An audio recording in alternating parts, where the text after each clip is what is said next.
बुलेटिनची सुरुवात आताच्या सगळ्यात महत्त्वाच्या आणि मोठ्या बातमीने आपण करूयात। कार्यकर्ता आपल्या परिवारासारखा आहे असं समजून वागावं, केंद्रीय मंत्री नितीन गडकरी यांनी भाजपच्या नेत्यांना कानपिचक्या दिल्यात।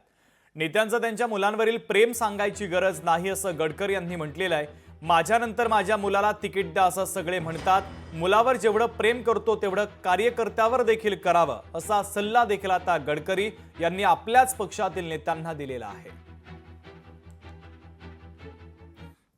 आपला पक्ष आपला परिवार आहे आणि आपला कार्यकर्ता जो आहे तो आपल्या परिवारासारखा आहे असं समजून नेत्यांनी वागलं पाहिजे।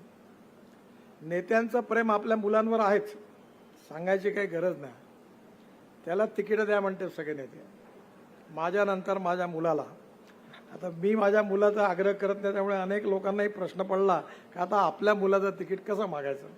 आपल्या घरचा मुलगा चांगला वागला तर आपण त्याच्या पाठीवर शाबासकी देतो आणि चुकीचा वागला तर त्याला आपण रागवतो।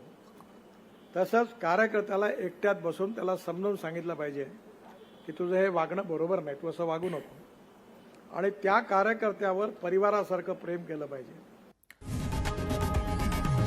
लोकशाही मराठी ऐका, पहा, जागरूक रहा।